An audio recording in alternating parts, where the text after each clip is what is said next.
I became a suicidologist, and there is such a thing, on March 5th, 2003. That's the year that my wife Mary died of suicide. In 2008, October 16th, so the anniversary is coming up, my brother Jeremy died. He was 27 years old. He was a law enforcement student at Century College at the time of his death. So it's near and dear to me. I have lost 10 colleagues in public safety that I've worked with or have been my students to suicide. 10. That's too many. I'm tired of going to funerals. We're going to do something about this. I'm going to do something about this. This is an invitation for you to help me do something about this, because it is eating up our profession, I do believe, and that's what my dissertation is concentrating on. Follow us on Facebook, go to our website. If you're doing any research, we're an organization to support you as well. We also do something called psychological autopsies. A psychological autopsy is a way of looking at what we call an equivocal death. You will, if you haven't already, you will encounter these in your career in EMS. So you show up on a scene, it's a perfectly nice day out, it's sunny, not a cloud in the sky, somebody's hit a tree with their car, right? Law enforcement does their thing. They can't rule that it's an accident. They don't find any reason to believe that. They can't see any reason that there's foul play, so they can't say that it's a homicide. So what's left? To know the manners of death, what a medical examiner might declare, there's an acronym, and I know EMS loves acronyms, so you'll be able to memorize this in a second, but it's NASHI, N-A-S-H-I.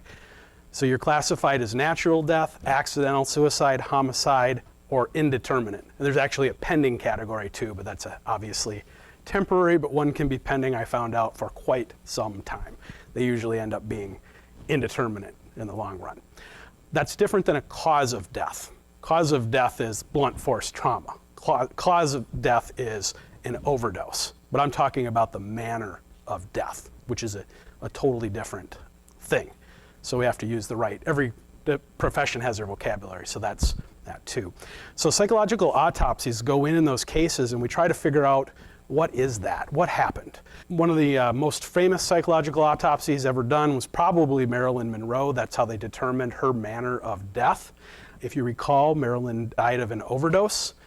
Prince, brings thoughts of things like that. What was that? What really happened? So we look at, I call it a 12 lead of somebody's life. So I look at your life, whoever's life died, the equivocal death, the unknown what's going on death, from multiple angles.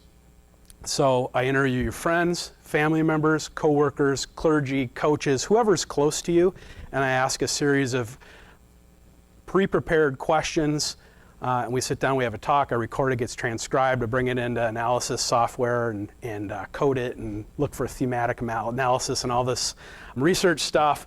And then I also look for other things. What are you reading? What are you listening to? I mean, I've done some psychological autopsies where people were obsessed with Kurt Cobain. Actually, the last psychological autopsy I did was a 16-year-old, and he was obsessed with Marilyn Monroe. His family knew nothing of how she died.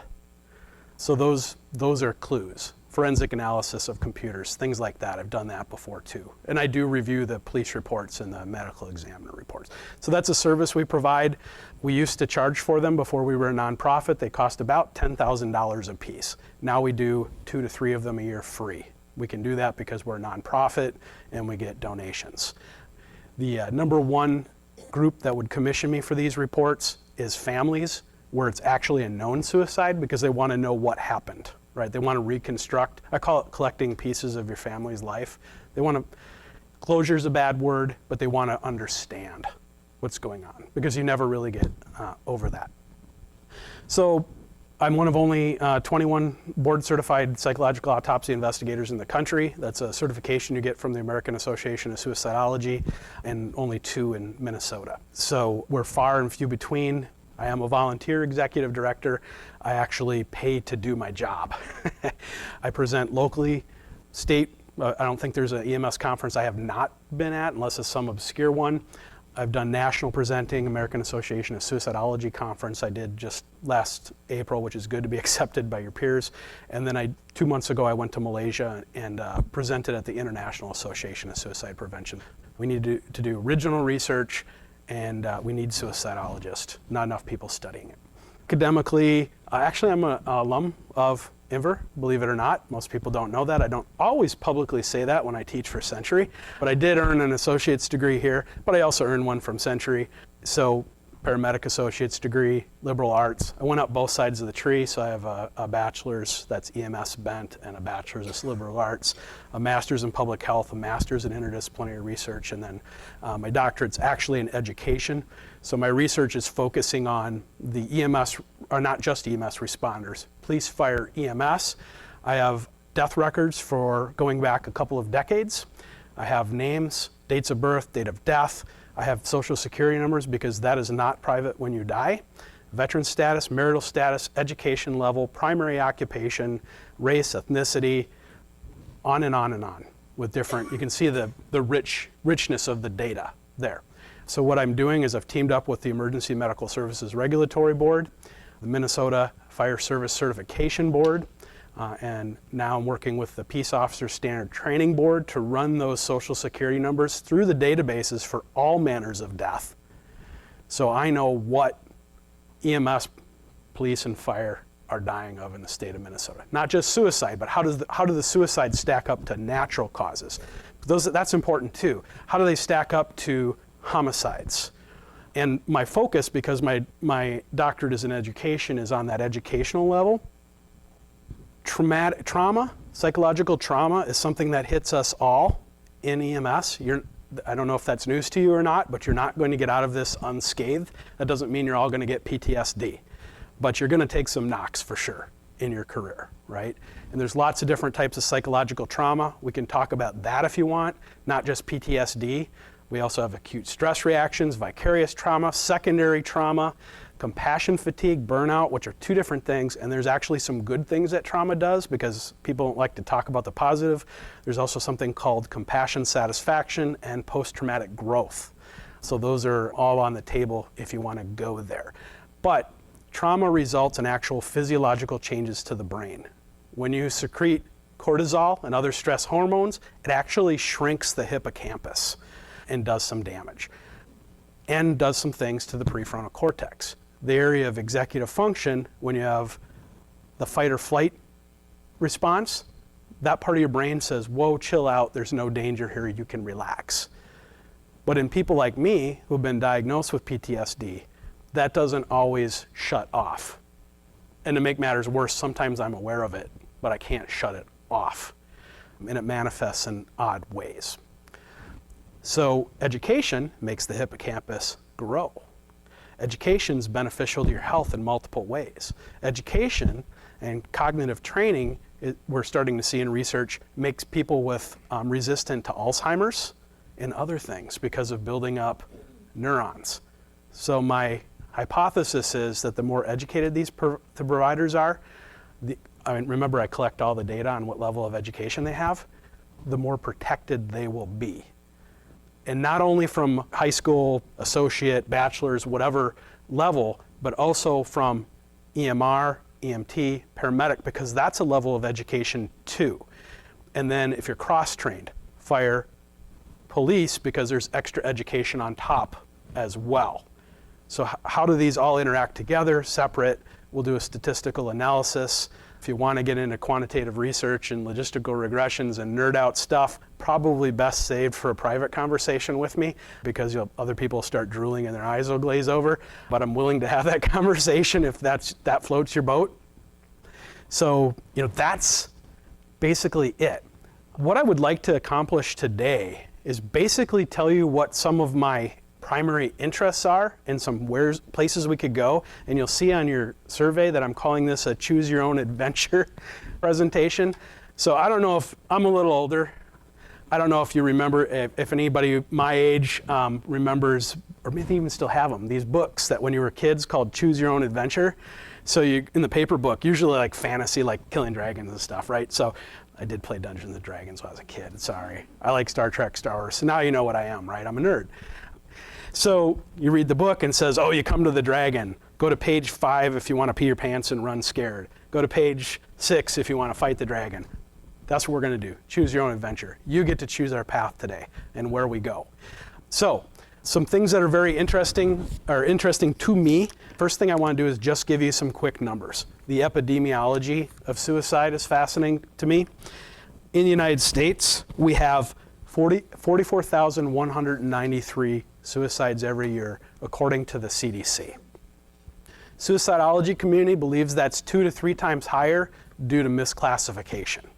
And we can talk about misclassifications if you want. So kind of keep these in your mind, and then I'll ask you, where do you want to go? What do you want to talk about? Truth is, our suicide rates have been going up for over 100 years in the United States. They're not going down.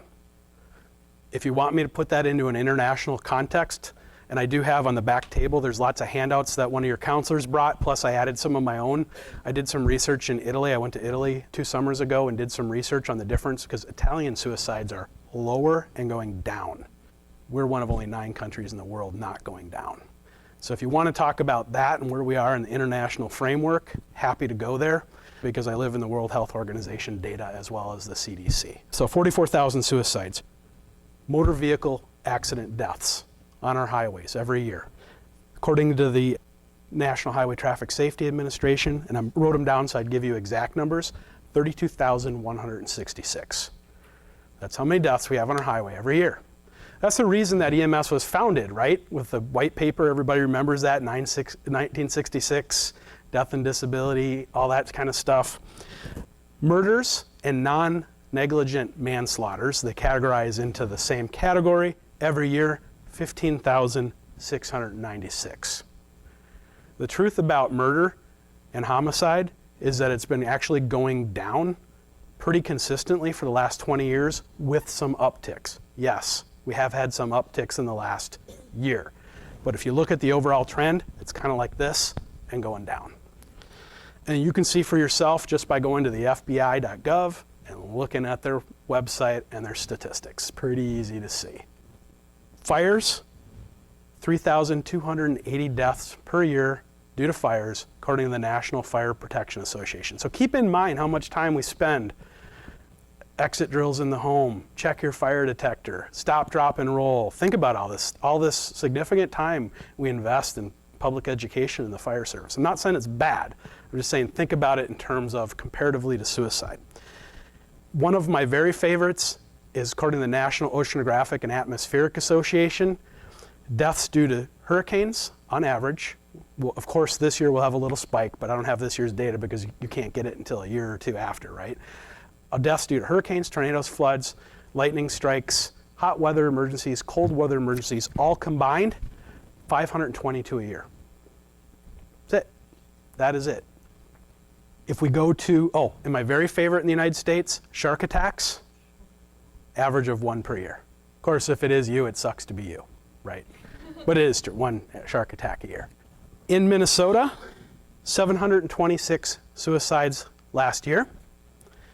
411 deaths due to motor vehicle accidents, 133 murders and non-negligent manslaughter cases, 36 fire deaths, and 9 severe weather deaths. 0 shark attacks. Unless somebody falls into the tank at the zoo, I think we're probably safe, but that'll screw up our whole average if that happens, right? So those are the stats.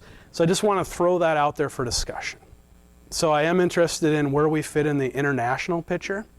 I'm very interested in different areas in the United States. In the back, you'll also see some research that I've conducted in Wyoming on the rates of suicide in the Intermountain West, which is known as our suicide belt in the United States. I'm very interested in that suicide belt. There is a mathematical correlation between suicide and high altitude. We can talk about that to your heart's content if you want. So that's somewhere we can go, because I have some definite thoughts and conclusions on that. We can talk about, in the wake of Las Vegas last week, we can talk about murder-suicides. I'm very interested in the theories around that. Murder-suicide is different than just murder without the suicide. We've been treating active shooters who don't kill themselves afterwards, those kind of threats, differently than murder-suicides. Murder-suicides, that's a mistake. There's psychologically different pathology there. We're approaching it the wrong way. It's primarily a suicide first, and then it's a murder for various reasons. And I can go into those theories and those thoughts and some of the stats there if you want to go there. So I'm very interested in that murder-suicide piece. Other things I'm interested in, I'm very interested in contagion. That's where your blue whale thing comes in. If you haven't heard of that game, we can talk about that. That also goes into things like the Netflix series 13 Reasons Why, and why that is such a bad thing for people. Why that's bad. So we can go all into that, and something called the Werther effect, the Papageno effect, which is the inverse. We can talk about this notion of contagion, suicide clusters, those kinds of things, and what that means. Of course, we can go into emergency responder statistics. I can give you some preliminary data on it. It's nothing that's been analyzed yet. You can't take it to the bank and say this is a fact yet because I'm not through with it. But I can give you some senses of where tentatively we are right now. I don't know if the data I'm finding and the trends I'm finding will continue, but I do have lots of pretty pie charts and things like that if you want to get into that. Some people love that stuff. They nerd out and go, ooh, pie charts, and all this stuff. Other people hate it and go, I don't like stats. I don't want to see numbers. So you get to direct me where you're going to go, right? And we'll do the majority wins type deal, or we can just start asking questions. But I have lots of thoughts on that. I have lots of thoughts on stigma and what causes suicide. 90% of suicides is thought are due to a mental illness. So that begs the question, what are the other 10%? I have some very definite thoughts on that. If you want to talk about psychological autopsies and more about that, you can totally go there. What does that mean? What does that look like? What do you do specifically? How is that analyzed? We can go there. We can go some other contemporary theories that have held out to empirical research over and over again about what the things are in common that people have that die by suicide. I don't say commit suicide notice unless I'm being intentional about it. We don't say that in the suicidology community. Commit denotes a crime or a moral sin usually. Suicide is not illegal anywhere in the United States except for one place, U.S. military, Uniform Code of Justice, who has the largest suicide rates in the United States. So we could even go down that path, and the veteran military suicide. The sky's the limit. If you want to talk about something, if I don't know, I'll make it up. No, I won't make it up, but I'll just tell you I don't know about. The great thing about, or the interesting thing about suicide is the more you get into it, the more you realize how interdisciplinary it is.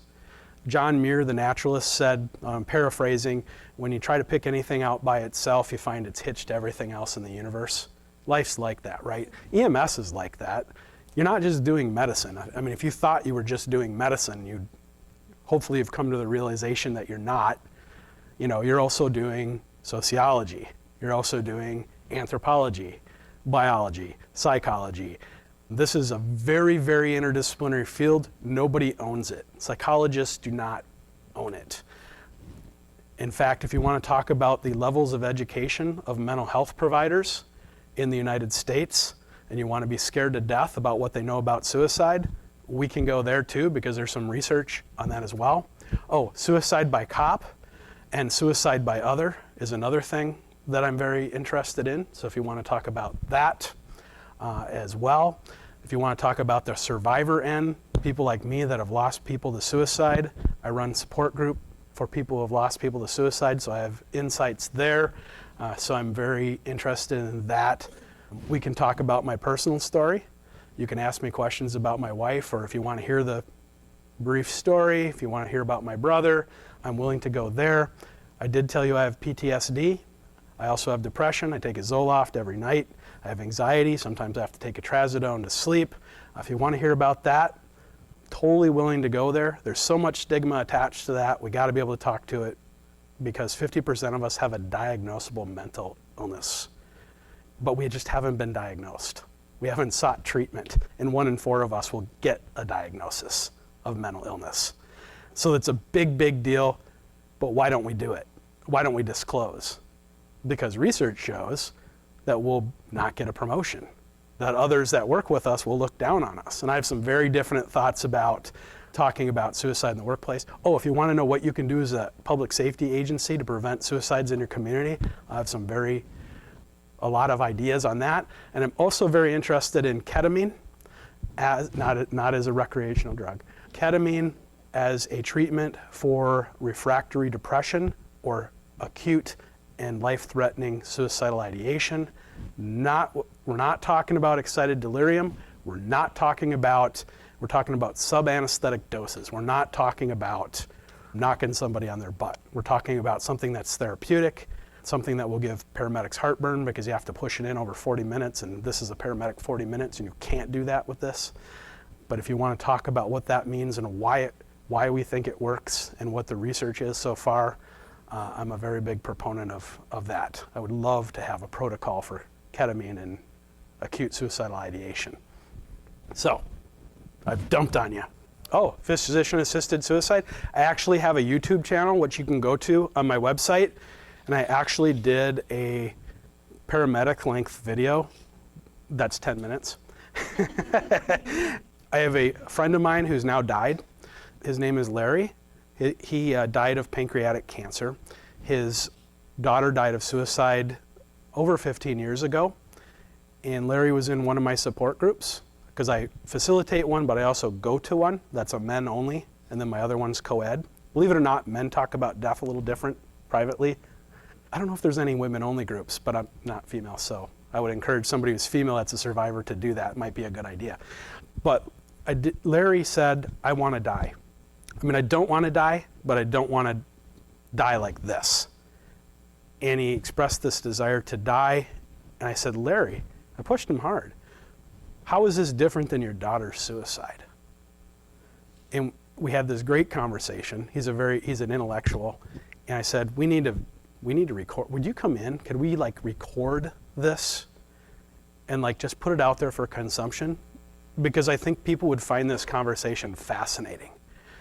We can talk about it, but I also have that, and I also did make a teaching guide for people who want to teach or present using that video, because my first reactions were from other people were, oh, it's just a big commercial for Right to Die and all this other stuff.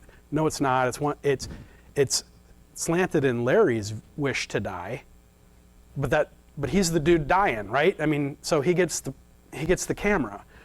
But my teaching guide has all the other opposing viewpoints along with the supporting, because I think any conversation has to balance both sides. Otherwise, it's not worthwhile. You do have to understand both sides of the argument. So that was not a point lost on me. So if you download the teaching guide, you can also have resources and look up the other side, right? Because you got Larry's and then you have this. And it's an important, regardless of where you stand on it, it's an important conversation to have, I think. So that's a possibility. Yeah. If you could touch on why or why not mental or suicide hotline, billboards like that seem to not be working in terms of all those lower death levels of fire prevention, distracted driving campaigns, stuff like that, where those deaths are so much lower, but it seems like those campaigns are much more visible. Does that make sense? I don't know that they're not working. I can't tell you they are, but I also don't know that there's data to say one way or the other. Originally, when they started doing those campaigns, they put people's pictures up. That feeds into the 13 Reasons Why and the blue whale conversation. So that feeds into the contagion. Yeah, that I don't know yet. That's what I'm trying to answer the question is, how does PTSD correlate with suicides?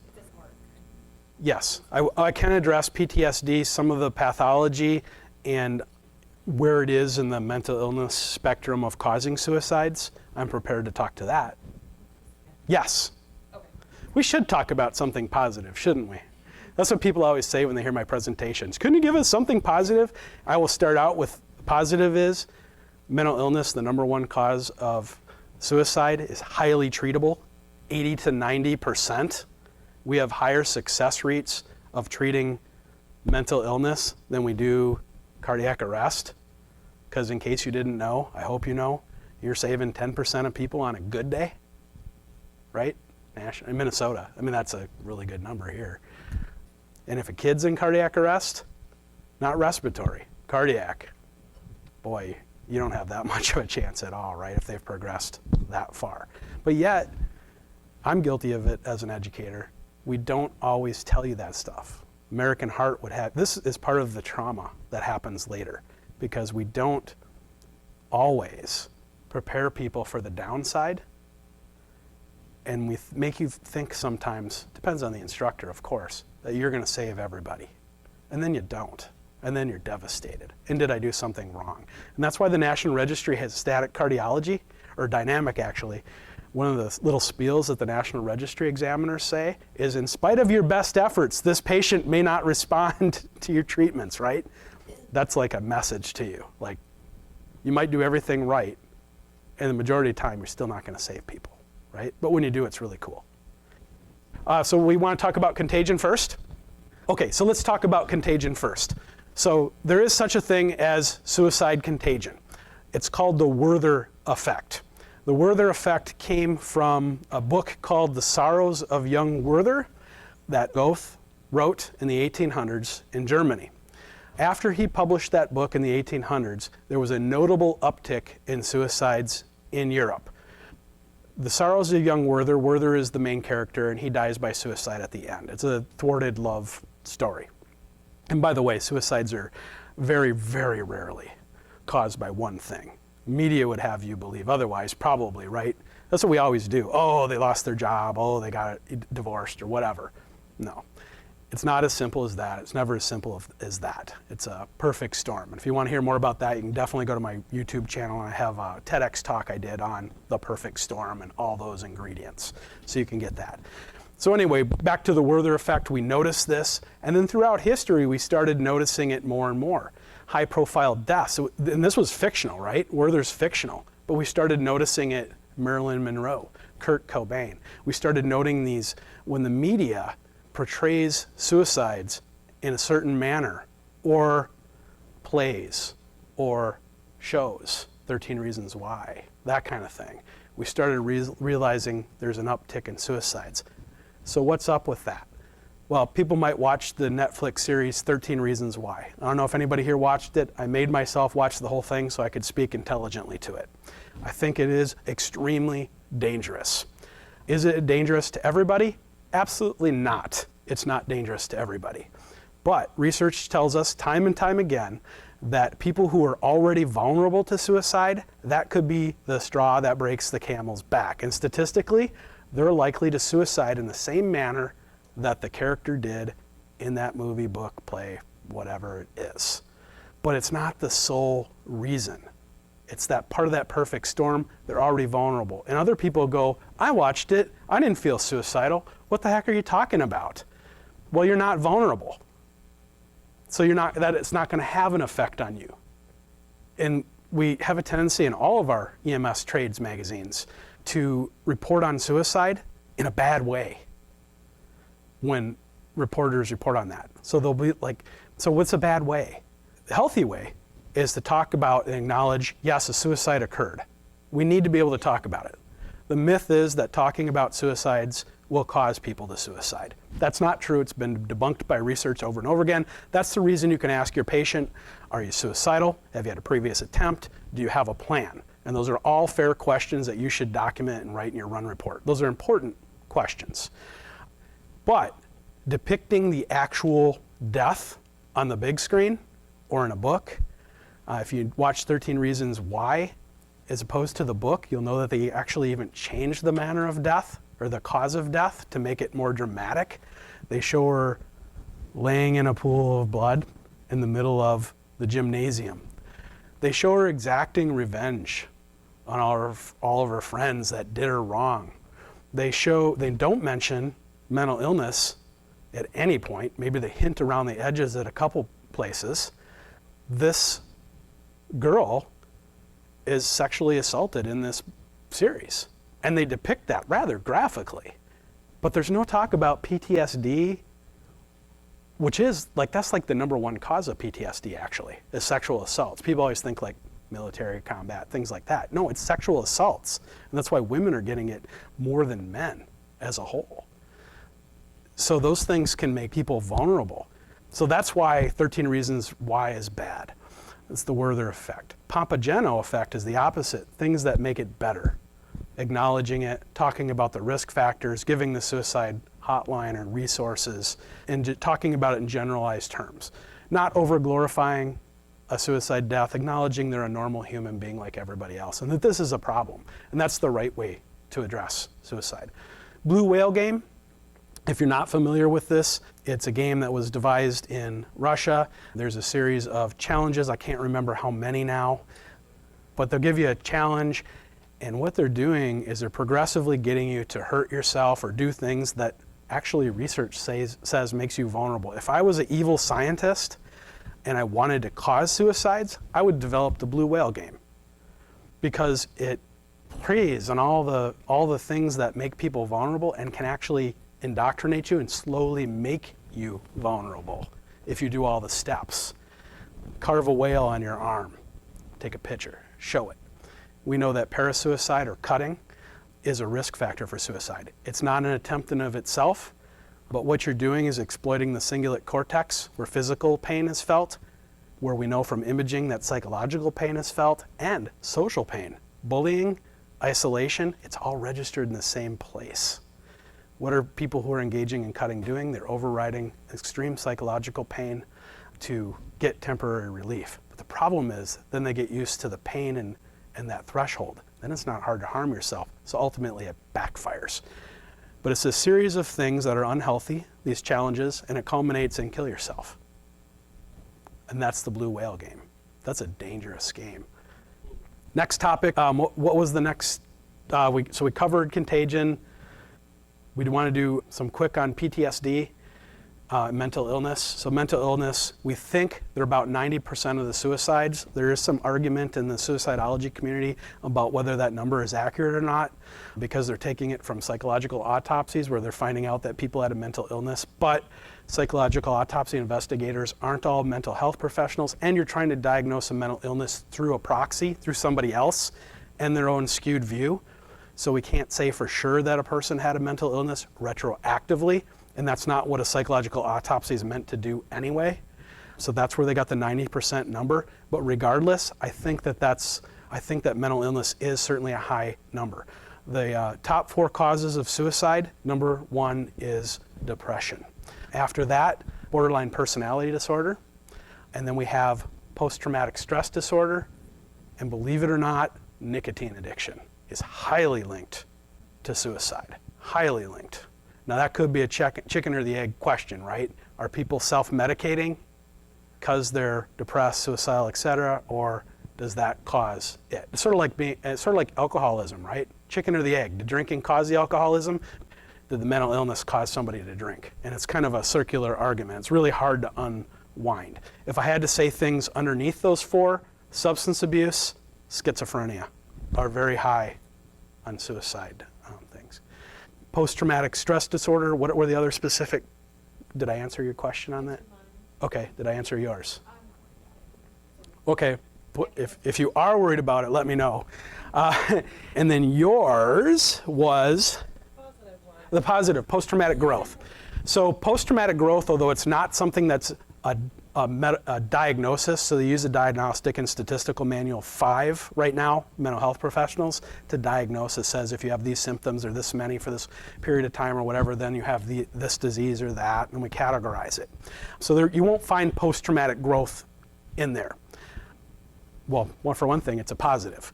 I don't see anything in there that's a positive, but there's a lot of literature on it. So post-traumatic growth usually almost invariably coexists with post-traumatic stress disorder.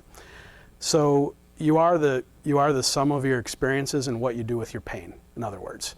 So the fact that I believe I have post-traumatic growth, so I've experienced tragedies in my life, I could sit home, sulk about it, not treat my own mental health issues that I've incurred as a result of it, and I could let it be destructive. In fact, people who lose somebody to suicide are exponentially more likely to die by suicide themselves. And actually, interestingly, if a father dies of suicide, a son is higher at risk. If a mother, a daughter is higher at risk. It's very interesting stuff. So I could sit at home and just ignore it. But it's harnessing that, and what do you do with it? It's learning something about life. It's having additional insights. I call it gifts that I didn't want, can't return, but nonetheless they're a gift. What are my gifts? I think I have more insight into the world. I think the curtain's been ripped from behind, and I see the wizard. I'm afraid there's a curtain behind him and another one behind that, but I think I'm making a difference if I do research, if I talk to you, and maybe other people will in turn make a difference, and we can change some things, and that's post-traumatic growth, whatever that is for you. It's individual. But you can have post-traumatic growth. And by the way, the hippocampus, which shrinks with cortisol release and all that, it can get bigger. It can get bigger again through therapy, post-traumatic growth things. So you can be highly treatable. People always go down this path with me. Oh, I don't want that person working with me. See, and that's exactly the attitude that causes the problem. I would rather have the pilot in the cockpit, the paramedic in the ambulance, or the cop in the squad car that's had post-traumatic stress disorder or whatever and had suicidal ideation is being treated successfully any day than the majority who are stuffing it and not getting help. Why? German wings. Remember that? German wings co-pilot locks the pilot out of the cockpit when the pilot goes to the bathroom, flies the plane into the mountains in France with everybody on board. Because it's not okay to get the full help that he needed. That's what you get. That's what you're asking for if you stigmatize, if you try to screen people out, because 50% of us have a diagnosable mental illness. So anyway, I'll get off my band on that. What else were we going to talk about? Personal stories. Oh, so I'll kind of do a Reader's Digest version of my personal story. My wife, Mary, 38 years old at the time of her suicide. Mary was a physical therapist, worked for Shriners Hospital, St. Joseph's Hospital as well. Very smart person, lived in multiple countries, took like double calculus and all this other stuff, and a very smart person. Mary had a genetic component in her family for suicide attempts and mental illness, which is strong. It's sort of like heart disease, right? My grandfather had triple bypass. Guess what I might have to have done? Triple bypass. But it's a clue and a warning, and I can do something about it. And I may or may not get there, right? Think of suicide the same way. Ernest Hemingway, I believe he had something like 8 suicides in his family. I did a family tree for myself based on mental illness and suicide and all this other stuff, and I have it on my iPad, so if anybody wants to see it afterwards, I'd be happy to share it with you, but it's scary stuff if you doubt that there's a genetic component to it at all. So anyway, Mary had that going. This was a train wreck that was coming down the tracks for a very long time. 6 different medications, social worker, psychologist, psychiatrist, electroconvulsive therapy, meditation, breath work, self-help books. She was a fairly religious person, so went down some religious counseling routes as well. Basically, everything that was available, she did. She would say, I don't want to die. Please help me. I'm afraid I'm going to kill myself because the pain is so bad. She did have a previous attempt. She turned up missing for 2 weeks. And she was found 2 weeks later in her car after a massive overdose. So that's Mary's story. My brother Jeremy, not so much an open book, gave in to the stigmas. You know, I'm not a real man for some reason. I'm less than a man. I'm morally flawed. I don't want to talk about it. All this stuff. Didn't see it coming. Did not see it coming. Put a lot of things together with his journal retroactively that he kept. He was an alcoholic. I didn't know it. I knew he had some anxiety. I knew he struggled with some depression. He assured me it was well managed. He deceived me. People only show you the parts of them they want you to see. And they also don't want to hurt you or cause you distress. You know, my wife died that way. He doesn't want to be a burden on me. It's one of the things most suicides have in common. There's actually 3 things. A perceived sense of burdensomeness, a thwarted sense of belongingness, because social connection is huge in preventing suicide. Huge. Actually, the same things that are responsible for persistence and retention in a school environment are responsible for preventing suicide. All about social connection. If I had told you to you could only pick one thing to do, that's what I would do. That's what I would tell you to do. Those kinds of things. But Jeremy struggled and took his life one night. Got a phone call from my mom. It was a firearm-related death. And so that's the very Reader's Digest version of those 2 deaths. Yes, ma'am. Right. So how do I make a decision in a psychological autopsy? We use research-based metrics, and it's an acronym, so paramedics tend to like this, but the acronym is path warm. So we look at for evidence of ideation, substance abuse, with sudden withdrawal from family, friends, even virtually now with younger generation. That is something that happens. They just get their social connection a different way, that's all. So they'll withdraw even on the internet or virtually, gaming, social media, etc. That's a warning sign too. Excessive anxiety, and we have very specific targeted questions that get at all these things. Recklessness, so reckless behavior is a symptom as well. Riding a motorcycle without your helmet, not wearing your seatbelt. It doesn't mean that person who doesn't wear their seatbelt is going to die of suicide. But if you put it in the context of the perfect storm, that's another metric too, right? So risky behavior, mood swings, feeling purposeless, feeling hopeless, anger, excessive anger, these are all things that we look for. And then we measure it up.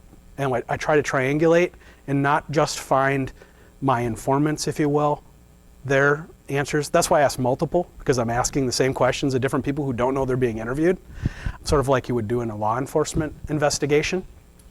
And then I try to triangulate it also with hard evidence. So for example, I did a psychological autopsy locally. I asked the father, did your son always wear a seatbelt? Absolutely, always wear a seatbelt. Well, I asked all my questions, and then we went to the garage because he had all of his son's belongings in bins. And I'm like, can we look through them together?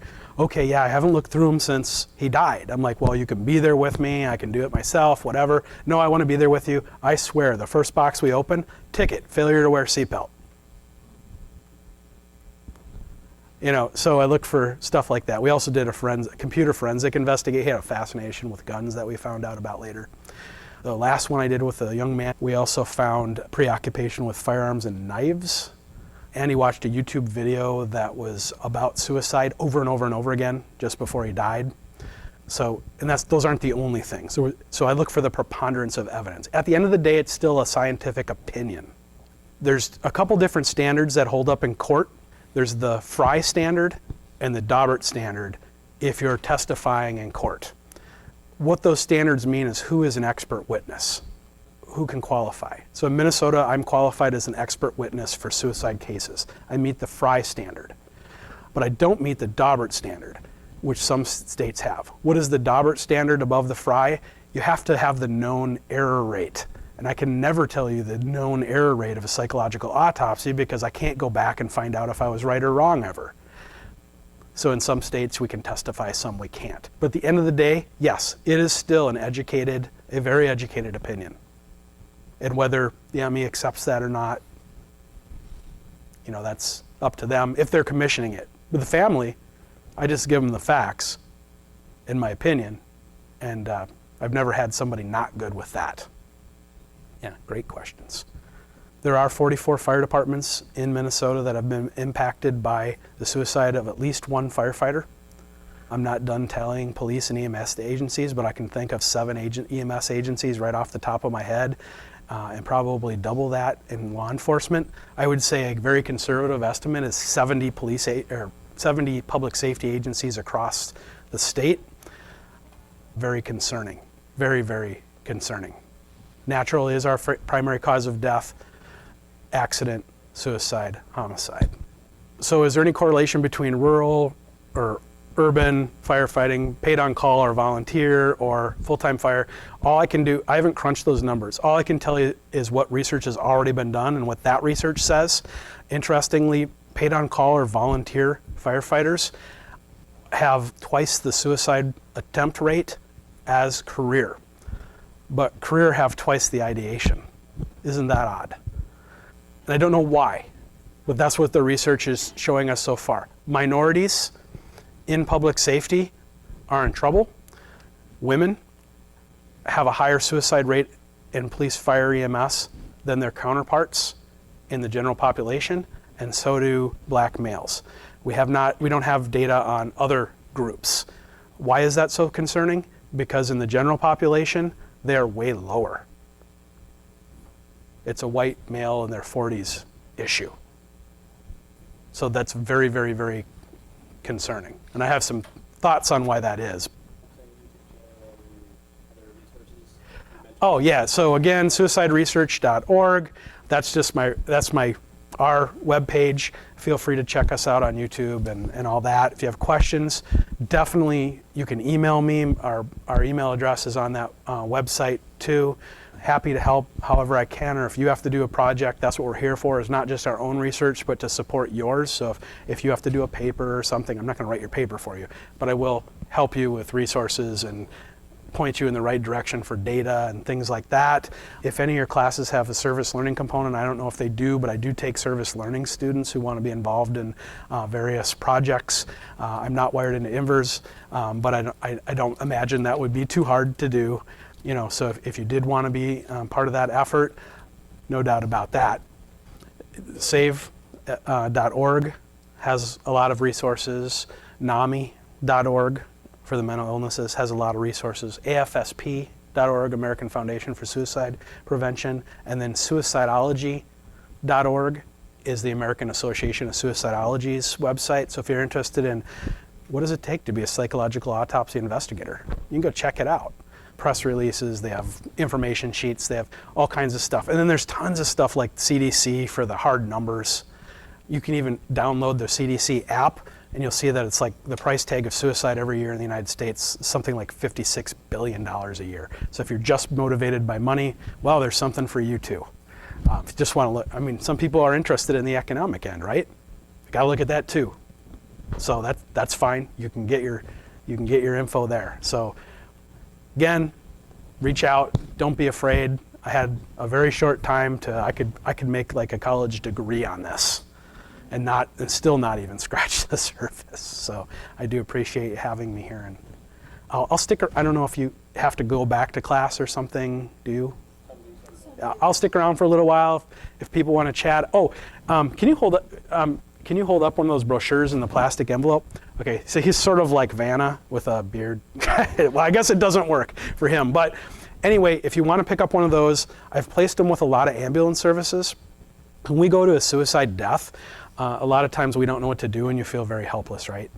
So that's a brochure you can give to the family. First, here's what you do. First you say, because the best thing that anybody ever said when my wife died was a nun at her funeral who's a family friend, and she said, "This sucks." And I said, that is the best thing that anybody's ever told me, because what else can you say? So I always tell people, tell the family, this sucks. Here's some information. You're probably not going to look at it now, but it has information on resources of where to go, so you can get all kinds of your resources there, books, websites, et cetera, et cetera. But I've placed them with a lot of ambulance services. I think you have them in Maplewood, right? I gave them, at one point, Health East has them, Lina has them, North has them, my city of Woodbury has them, St. Paul Fire has them. I'm trying to get them out as many places as possible. So you can grab a sample if you want to shove a couple in your bag and give them to families, because they're more likely to die by suicide too. So that postvention is preventing the next suicide.